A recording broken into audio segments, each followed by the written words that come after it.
ಒಂದು ಹಳ್ಳೀಲಿ ಭರತ ಅನ್ನುವಂಥ ಯುವಕ ಇದ್ದ. ಡಿಗ್ರಿ ಮುಗಿಸಿದ್ದ, ಆದರೆ ಕೆಲಸ ಮಾಡೋಕ್ಕೆ ಮನಸ್ಸಿರಲಿಲ್ಲ.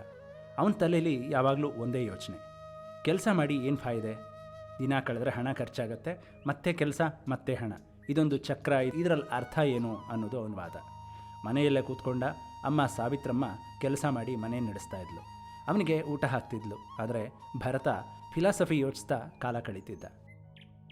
ಒಂದು ದಿನ ಅಮ್ಮ ಸಾವಿತ್ರಮ್ಮನಿಗೆ ಹುಷಾರಿರಲಿಲ್ಲ ಅಂತ ಮಲಗಿದ್ಲು.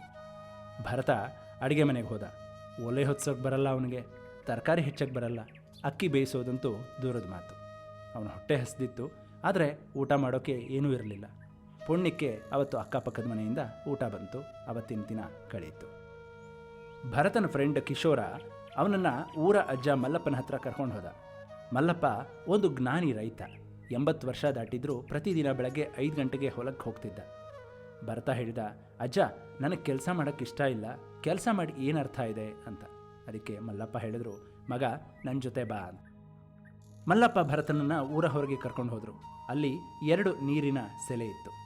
ಮೊದಲನೇದು ಒಂದು ಹಳೆಯ ಕೆರೆ.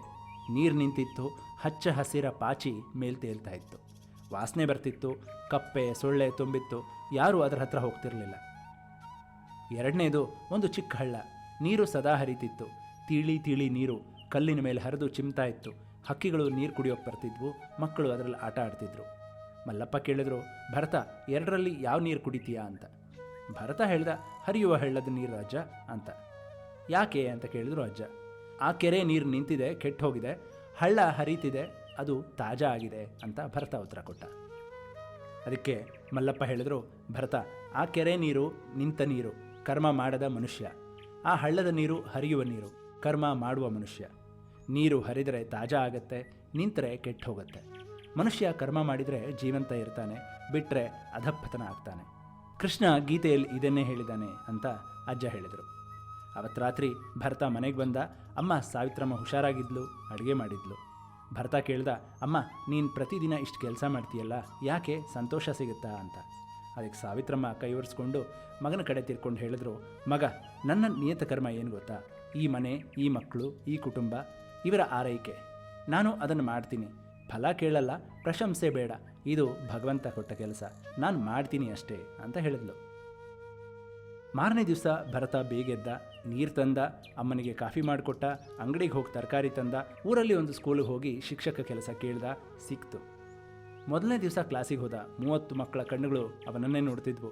ಆ ಕ್ಷಣ ಅವನ ಮನಸ್ಸಲ್ಲಿ ಒಂದು ಅದ್ಭುತವಾದಂಥ ಭಾವ ಉಕ್ಕಿ ಬಂತು. ಯಾವ ಫಿಲಾಸಫಿ ಕೊಡದಂಥ ಶಾಂತಿ ಅದು. ಮಕ್ಕಳಿಗೆ ಪಾಠ ಮಾಡಿದ, ಸಂಬಳದ ಆಸೆಯಿಂದ ಅಲ್ಲ, ಮಕ್ಕಳ ಭವಿಷ್ಯ ಕಟ್ಟುವ ಭಾವದಿಂದ.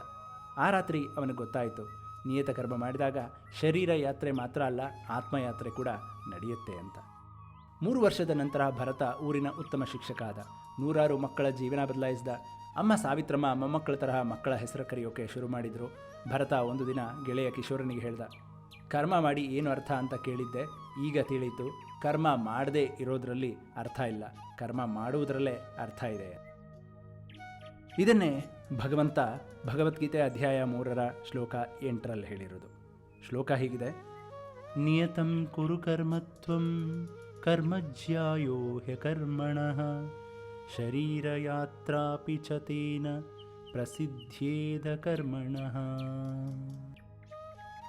ಇಲ್ಲಿವರೆಗೆ ಕೃಷ್ಣ ತಾತ್ವಿಕ ವಿಷಯ ಹೇಳಿದ.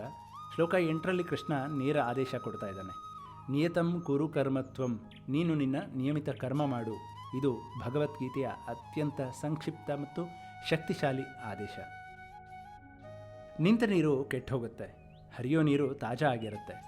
ನಿಂತ ಮನುಷ್ಯ ಅಧಃಪತನ ಹೊಂದುತ್ತಾನೆ, ಕರ್ಮ ಮಾಡುವ ಮನುಷ್ಯ ಮೇಲೇರ್ತಾನೆ.